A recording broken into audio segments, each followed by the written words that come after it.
नमस्कार। आप सभी लोगों का आपके इस चैनल में बहुत बहुत स्वागत है। आज के सेशन में हम हिंदी विषय में संधि टॉपिक पे चर्चा करेंगे। इसके पहले उपसर्ग और प्रत्यय पर हम लोग चर्चा कर चुके हैं, उसके जो अति महत्वपूर्ण प्रश्न हैं। और आज जो संधि के मोस्ट इम्पॉर्टेंट क्वेश्चन है उस पर हम लोग बात करेंगे। चलिए शुरू करते हैं। पहला प्रश्न, दो वर्णों के मेल से होने वाले विकार या परिवर्तन को कहते हैं। ऑप्शन ए संधि, बी समास, सी उपसर्ग, डी प्रत्यय। तो देखिए, दो वर्णों के मेल से होने वाले विकार या परिवर्तन को क्या कहते हैं? तो हम संधि कहते हैं। क्लियर? ध्यान दीजिएगा, जब देखिए समास में दो पदों का मेल होता है। क्लियर? ये ध्यान दीजिए। उपसर्ग में उपसर्ग एक शब्द के आगे जुड़ता है, प्रत्यय बाद में जुड़ता है। और समास में दो पद का मेल होता है या शब्दों का। लेकिन जो संधि है यहाँ पर दो वर्णों और अक्षरों का मेल होता है। चलिए अगला प्रश्न, स्वर संधि कितने प्रकार की होती है? क्लियर? देखिए, संधि जो होती है वो तीन प्रकार की होती है, स्वर संधि, व्यंजन संधि और विसर्ग संधि। तो अब यहाँ बात की गई है कि जो स्वर संधि होती है वो कितने प्रकार की होती है। तो ध्यान दीजिएगा, जो स्वर संधि होती है, स्वर संधि 5 प्रकार की होती है। ओके, कितने प्रकार की होती है? 5 प्रकार की होती है। कौन कौन सी? देखिए, दीर्घ संधि होती है, गुण संधि होती है, वृद्धि संधि होती है तीसरी, फिर यण संधि होती है, फिर होती है अयाद संधि। ओके, तो जो स्वर संधि होती है वो ये 5 प्रकार की होती है। चलिए बात करते हैं अगले प्रश्न पर। निम्नलिखित में से कौन सा स्वर संधि का भेद नहीं है? देखिए, भी स्वर संधि के भेद इसके पहले बताए गए थे। तो कौन सा है जो स्वर संधि का भेद नहीं है? तो देखिए, पहला ऑप्शन है दीर्घ, बी में है अनादि, सी गुण, डी वृद्धि। तो ध्यान दीजिएगा, अनादि कोई संधि नहीं है। ओके, तो यहाँ पे बी ऑप्शन सही है। आपकी दीर्घ संधि है, गुण संधि है, वृद्ध संधि है स्वर संधि के प्रकार, लेकिन अनादि नहीं है, सॉरी अनादि नहीं है। अगला प्रश्न है, गायक का संधि विच्छेद है। गायक एक शब्द है, इसका संधि विच्छेद है।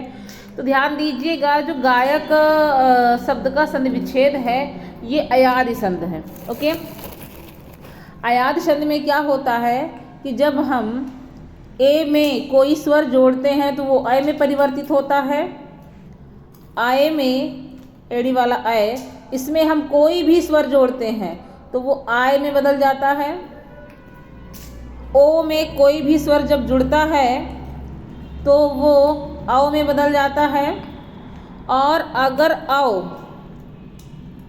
औखली वाला औ जो होता है, मतलब औरत वाला औ, उसमें जब कोई शब्द जुड़ता है तो ये बदल जाता है आव। तो देखिए, यहाँ जो है गायक, यानी यहाँ देखिए आयक, ये देखिए ये दूसरा जो है ए, ये दिख रहा है यहाँ पे। क्लियर? ये कौन सी संधि है? तो ये अयाद संधि। अब इसका हम करेंगे कैसे संधि विच्छेद? देखिए, यहाँ पे अय में जोड़ा गया है। क्लियर? अय, तो अय की मात्रा क्या होती है? मतलब डबल मात्रा लगती है, अर्थात आपका ऑप्शन यहाँ पे सी है। यानी अय में अक प्रत्यय जुड़ा, इसलिए वो क्या हो गया? गायक हो गया।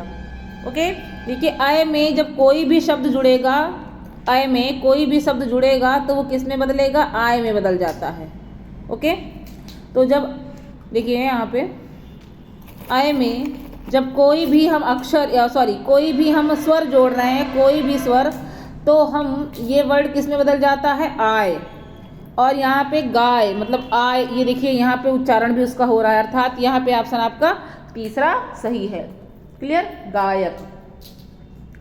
चलिए अगला प्रश्न, स्वर संधि में किसका मेल होता है? देखिए, स्वर संधि में जहाँ पर स्वर को ही स्वर में जोड़ा जाता है वो क्या होती है? स्वर संधि। अर्थात स्वर संधि में किसका मेल होता है? तो स्वरों का मेल होता है। ओके, देखिए ये ध्यान दीजिएगा, जब स्वर संधि में स्वर संधि जुड़ती है तब स्वर संधि ही होती है, यानी स्वर में स्वर और स्वर का मेल होता है। लेकिन व्यंजन में,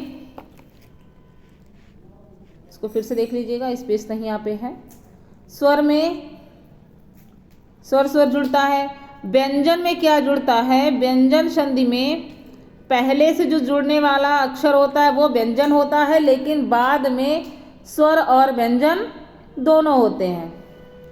क्लियर, स्वर और व्यंजन दोनों जुड़ते हैं, ये व्यंजन संधि में है।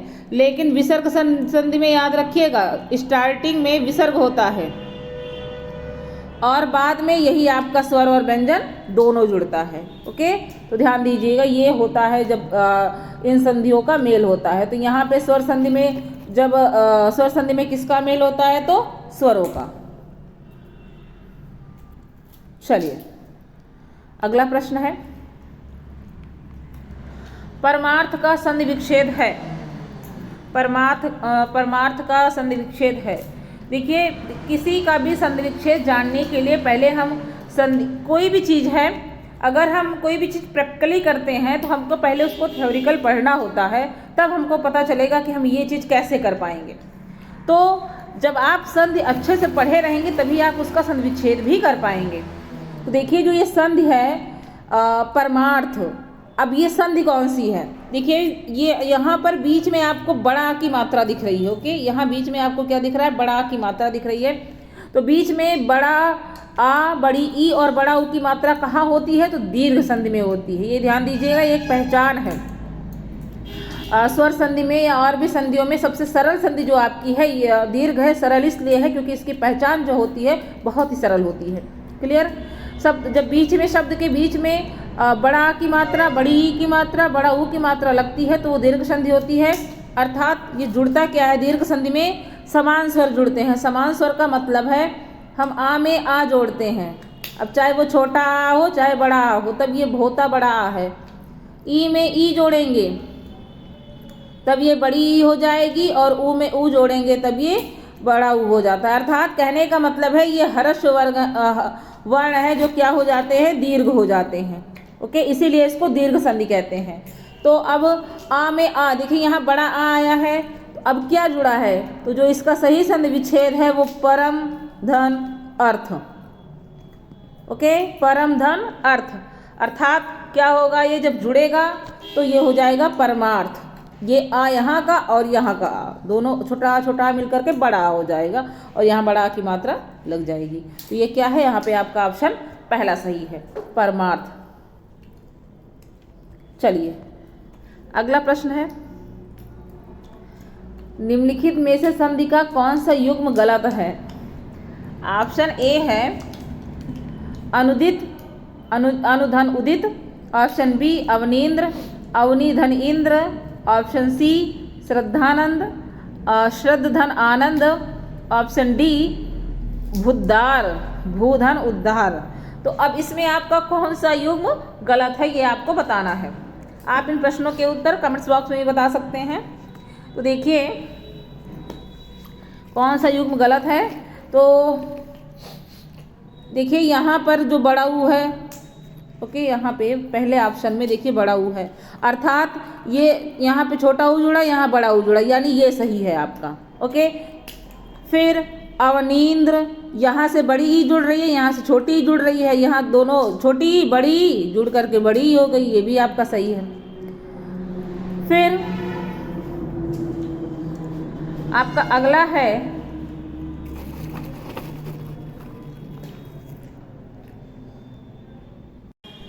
देखिए अगला ऑप्शन है आपका श्रद्धानंद।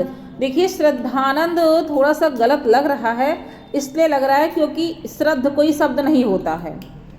श्रद्ध कोई शब्द नहीं होता बल्कि श्रद्धा होता है। यहाँ पर श्रद्धा होना चाहिए, श्रद्धा धन आनंद, तब ये श्रद्धानंद होता। अर्थात यहाँ पर आपका सी जो ऑप्शन है वो गलत है। ओके, चलिए अगला प्रश्न, अभिष्ट का सही संधि विग्रह है। अभिष्ट का सही संधि विग्रह है। देखिए अभिष्ट, इसमें भी बीच में क्या है, बड़ी की मात्रा दिख रही है, अर्थात ये आपकी दीर्घ संधि है। तो दीर्घ संधि में क्या जुड़ता है, ई में ई जुड़ती है। क्लियर, अब यहाँ पे क्या जुड़ा है, अभी धन इष्ट। देखिए इसका जो सही संधि विग्रह है वो ये होगा अभी धन इष्ट। क्लियर, अभिधन इष्ट। तो अभिष्ट ये ई और ये ई दोनों मिलकर के क्या हो जाएगी, बड़ी हो जाएगी, या बड़ी की मात्रा लग गई, अर्थात आपका ऑप्शन सी यहाँ पर सही है। चलिए अगला प्रश्न, महाशय शब्द में कौन सी स्वर संधि है। देखिए महाशय, अभी मैंने बताया कि जब दीर्घ संधि होती है तो बीच में बड़ा की मात्रा बड़ी की बड़ऊ की मात्रा होती है, इससे भी आप पहचान कर सकते हैं। तो महाशय में कौन सी स्वर संधि है, तो यहाँ पर है आपकी दीर्घ स्वर संधि। ओके, चलिए सत्यार्थी शब्द का सही संधि विच्छेद है। देखिए सत्यार्थी, यहाँ पर भी वही चीज़ है, बड़ा की मात्रा है, अर्थात हम इसका जब संधि विच्छेद करेंगे तो सत्य धन अर्थी आ मिलकर के बड़ा हो जाएगा। ओके, तो ये है, अर्थात आपका ऑप्शन यहाँ पे सी सही है। चलिए अगला प्रश्न है, सत्याग्रह शब्द का संधि विच्छेद कौन सा होगा। सत्याग्रह, ये वही सत्यार्थी की तरह ही होगा, अर्थात यहाँ पर भी होगा, इसका जो सत्याग्रह का संधि विच्छेद होता है सत्यधन आग्रह। क्लियर, अर्थात आपका ऑप्शन डी यहाँ पर सही है। देखिए विद्यार्थी का संधि सही संधि विच्छेद है। देखिए ये सबसे सरल संधि है, अक्सर इसको आप लोग जानते भी होंगे। विद्यार्थी का संधि विच्छेद क्या होता है, विद्याधन अर्थी। ओके, उर्मिलेश शब्द का संधि विच्छेद चयन कीजिए। उर्मिलेश शब्द का संधि विच्छेद चयन कीजिए। देखिए ये कौन सा है, पहला ऑप्शन है उर्मिला धन ईश, बी ऑप्शन में है आपका उर्मिल धन ईश, फिर है सी में उर्मिल धन एश और डी में है उर्मिला धन एश। तो देखिए ये उर्मिलेश है। अब बात आएगी यहाँ कौन सी संधि है, तो ध्यान दीजिएगा, जब ऊपर एक मात्रा होती है यानी ए की मात्रा होती है तो हमेशा कौन सी संधि होती है, गुण संधि होती है। ध्यान देने योग्य बातें हैं। अब मान लीजिए से किसी को संधि नहीं आ रही है, लेकिन पेपर भी जैसे इस समय यूपीपी का पेपर बहुत ही नज़दीक है, कम समय बचा है, अगर किसी को संधि नहीं आ रही है, उसकी डिफिनेशन उसको नहीं याद करनी है या समय नहीं है, जो भी है, तो आप एक पहचान से भी समझ सकते हैं संधियों को। क्लियर, देखिए बीच में बड़ा आ, बड़ी ई और बड़ा ऊ की मात्रा होती है तो दीर्घ संधि। और यदि किसी शब्द में देखिए ये एक मात्रा है, एक ही मात्रा जो होती है एक मात्रा, तो वो कौन सी संधि होती है, गुण संधि। और ऐसे ही अगर डबल मात्रा यानी आय की मात्रा हो जाती है तो वो वृद्धि संधि हो जाती है, अर्थात मात्राओं में वृद्धि होती है। देखिए यहाँ पर गुण संधि है। गुण संधि में ए कैसे बनता है, तो आ में जब ई जुड़ता है तब ये ए बनता है। आ में ई जुड़ने पर ही ए बनता है, अर्थात देखिए यहाँ पे ये ऐसे बनेगा, आ धन ई बराबर ए, अर्थात यहाँ पर इसका पहला सही है, यानी उर्मिला धन एश, ये सही है। देखिए उर्मिल कोई शब्द नहीं होता, यहाँ भी उर्मिल है, ये भी कोई शब्द नहीं होता। अगर यहाँ उर्मिला है लेकिन एस जुड़ता नहीं है, ओके, ये है ही गलत पहले ही, तो आपका ए ऑप्शन ही सही है, आ और ई। चलिए अगला प्रश्न, महेंद्र शब्द का संधि विच्छेद क्या है। देखिए ये वैसे ही है, यहाँ पर भी एक मात्रा थी, क्लियर,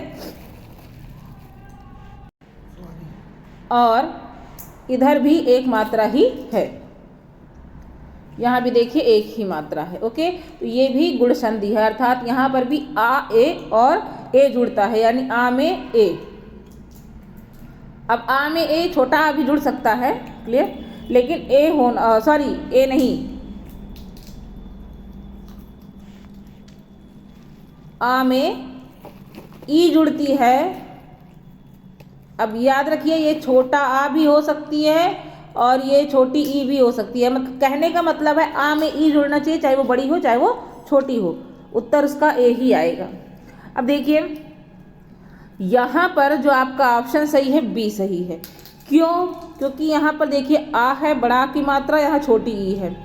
अगर बात की जाए कि ये क्यों सही है, पहला क्यों नहीं सही है, देखिए लेकिन यहाँ पर पहला इसलिए नहीं सही है, अगर यहाँ पर हम मान लेते हैं मह में आ है तो लेकिन ये इधर से एंद्र है, जबकि यहाँ पे ई होना चाहिए था, ओके, इसलिए ये गलत है। सी ऑप्शन पे बात करें, अगर ये आ है, ये ई है, तो इंदर नहीं होता। ओके, ये गलत है। वहाँ महेंद्र है, इंद्र है, इंद्र नहीं है, ये गलत है। और ये महाधन ईद है, तो ये गलत है, ये है। अर्थात आपका ऑप्शन यहाँ पर बी सही है। चलिए, सूर्योदय शब्द में कौन सी संधि है? ये भी वही संधि है। अर्थात सूर्योदय में कौन सी संधि है? चलिए देखते हैं सूर्योदय में। ऑप्शन है दीर्घ संधि, वृद्ध संधि, गुण संधि, यड़ संधि। देखिए यहाँ पर भी एक ही मात्रा ही है, ध्यान दीजिएगा। एक ही मात्रा कहने का मतलब है कि चाहे एक ही मात्रा हो तब भी, और ये वाली ओ की मात्रा, कहने का मतलब है ऊपर एक ही मात्राएं होनी चाहिए, तब ये क्या होता है? गुण संधि होता है। तो अब यहाँ देखिए ओ की मात्रा है, अर्थात ये आपका कौन सी है? गुण संधि है। इसमें जब अब इसका संविच्छेद करेंगे तो सूर्यधन उदय होता है, सूर्यधन उदय होता है, अर्थात आ में ऊ जुड़ने पर ये ओ हो जाता है। वहाँ पर गुण संधि में मतलब जब गुण संधि में ही आ में ई जुड़ रही थी तो ए होता है, लेकिन आ में ऊ जुड़ने पर ओ होता है। तो यहाँ आपकी गुण संधि है जिसके ऊपर एक मात्रा होती है। महर्षि, महर्षि देखिए इसका सही संधि विच्छेद है। तो महर्षि कैसे बनता है? यहाँ आ में री जुड़ता है तो ये क्या हो जाता है? अर हो जाता है। इसका एग्जाम्पल जो वो उच्चारण जो है अर आता है। तो ये महर्ष जो है, अर्थात यहाँ पे बी ऑप्शन सही है, महाधन ऋषि। यानी इधर से आ और ये ई, सॉरी री, तो आ और री मिलके अर हो गया। चलिए, महाधन ओजस्वी, महाधन ओजस्वी, ये देखिए यहाँ पे क्या होगा? महाधन ओजस्वी। देखिए यहाँ पर आपका ऑप्शन जो है बी सही है, ये थोड़ा गलत हो गया है। ये जो सही लिखा जाएगा ये ऐसे लिखा जाएगा, महोजस्वी। यहाँ पे माँ आधा हो गया है, वो गलती से हो गया था। चलिए, ये होता है महाओजस्वी का जो संधि रूप है वो ये होगा, महोजस्वी। ओके, यानी देखिए यहाँ पर आ जुड़ रहा है और ओ जुड़ रहा है। आओ अब देखिए यहाँ पर दो मात्रा लग रही है, मात्राओं में वृद्धि हो गई है, तो ये कौन सी संधि है? ये वृद्ध संधि है। तथैव, ये भी देखिए यहाँ पर भी ऊपर दो मात्राएं हैं। जब दो मात्रा यानी आय की और अव की जब दो मात्राएं होती है तो वृद्ध संधि ही होती हैं। और वो कैसे बनती है? जब हम आ में ए जोड़ते हैं तो ये वृद्धि हो जाती है, यानी ये आय होता है और आय की मात्राएं डबल लगती है। अर्थात आ में ए, यानी पहला सही है, तथाधन एव। चलिए, अन्वय शब्द का संधि विच्छेद होगा, अन्वय शब्द का संधि विच्छेद होगा। कैसे होगा? देखिए ये आपकी जो है ये यड़ संधि है। यड़ संधि की सबसे सरल पहचान होती है कि जुड़ने वाला जो वर्ड होता है, जुड़ने वाला जो अक्षर होता है वो हमेशा आधा। देखिए यहाँ पे ना जो है वो आधा हो गया है, अर्थात ये क्या है? अनुधन आय, अनुधन आय, अर्थात यहाँ पे तीसरा सही है। क्योंकि ये जब ऊ में हम कोई भी, यानी ऊ में ऊ को छोड़ करके कोई भी स्वर जोड़े तो वो क्या हो जाता है? वा में परिवर्तित होता है। ध्यान दीजिएगा, यड़ संधि में ये चीज़ होती है कि जब हम ऊ में क्योंकि ऊ में ऊ नहीं जोड़ सकते हैं, अगर ऊ में हमने ऊ समान स्वरों को जोड़ दिया तो वो दीर्घ संधि हो जाएगी। हम ऊ में ऊ को छोड़कर कोई भी स्वर जोड़ते हैं तो वो वा में, ई में ई को छोड़कर कोई भी स्वर जोड़ते हैं तो वो या में परिवर्तित हो जाता है। और याद रखिएगा, जुड़ने वाले वर्ड जो है वो आधे हो जाते हैं। यहाँ पे ना देखिए आधा हो गया, अर्थात यहाँ जो है अनुधन आय, यानी सी ऑप्शन आपका सही है। चलिए अगला है, ये देखिए ये भी वही है, यड़ संधि। अनधन अन्वेषण शब्द का संधि विच्छेद है। तो अन्वेषण शब्द अर्थात यहाँ पर क्या होगा? देखिए ये आपका बी यहाँ पे सही है, अनुधन एषण, यानी ऊ में ए जुड़ा है। ओके, ये अगला अत्याचार का सही संधि विच्छेद है। देखिए अत्याचार अभी बताया गया कि जुड़ने वाला अक्षर जो है ये देखिए आधा हो जाता है, अर्थात अतिधन आचार। क्लियर? यानी इधर से ई है और इधर से आ, और जब ये जुड़ता है तो किस में परिवर्तित होता है? या में। और ये यहाँ पे बड़ा जुड़ रहा है तो बड़ा की मात्रा लग जाती है। देखिए ये या बन गया। तो अतिधन आचार्य, यानी यहाँ पे इसका तीसरा ऑप्शन सही है। इत्यादि में कौन सी संधि है? क्लियर? इत्यादि में कौन सी संधि है? देखिए यहाँ पर देखिए वर्ड जो है वो आधा हो गया है। क्लियर? अभी बताया गया था कि यड़ संधि में जब वर्ड जुड़ते हैं तो वो आधे हो जाते हैं, और जो ई जुड़ती है तो वो या में परिवर्तित हो जाती है। तो यहाँ पर क्या है? यड़ संधि है। चलिए, पो धन अन किस स्वर संधि का उदाहरण है? देखिए मैंने इसके पहले एक क्वेश्चन आया था, वहाँ मैंने बताया था जब ए में कोई भी स्वर जोड़ते हैं तो वो अय में परिवर्तित होता है। मतलब एड़ी वाला अय है, इसमें हम जब कोई भी स्वर जोड़ते हैं तो वो आय में होता है, और ओ में हम कोई भी स्वर जोड़ते हैं तो वो औ में परिवर्तित हो जाता है। तो देखिए यहाँ पे ओ यानी ओ की मात्रा है ओ अन, तो ये किस संधि का उदाहरण था? तो ध्यान दीजिएगा ये अयाद संधि का था। अब जब ये जुड़ेगा तो ये क्या हो जाएगा? प व न, मतलब प व न, देखिए बोलने में भी अ व आ रहा है। ओके, चलिए, अयाद संधि है। देखिए अभी बताया गया था कि जब अव की मात्रा होती है तो जोड़ने पर आव हो जाता है। नव धन इक, अर्थात ये जोड़ने पर नाविक हो जाएगा। तो इसमें आपकी अयाद संधि है। चलिए, नायक का संधि विच्छेद निम्न में से कौन सा है? अभी भी ये बताया गया था अयाद संधि। नायक ना मतलब आय, देखिए ये जुड़ने पर जो हो रहा है वो क्या है? आय। और आय जुड़ने पर कब बनता है? जब हम आय में कोई भी स्वर जोड़ते हैं। अय मतलब ए में, और ये इसकी मात्रा क्या होती है? ये होती है, अर्थात ये क्या होगा? यानी यहाँ पर बी ऑप्शन सही है, नय धन अक, नायक। चलिए, ये हो गया आपका संधि से संबंधित कुछ महत्वपूर्ण इम्पॉर्टेंट प्रश्न। ये स्वर संधि से संबंधित था। हम आगे अगले वीडियो में एक नया टॉपिक, जैसे इसमें अभी आपकी व्यंजन संधि बची है, विसर्ग संधि बची है, तो हम उसको अगले वीडियो में उसको बताएंगे, उसके जो प्रश्न होते हैं। और वीडियो आपको कैसा लगा आप कमेंट्स बॉक्स में जाके कमेंट करिएगा, बताइएगा। वीडियो को लाइक करिए, शेयर करिए, सब्सक्राइब करिए। हम मिलते हैं आपसे अगले वीडियो में, तब तक के लिए बहुत बहुत धन्यवाद।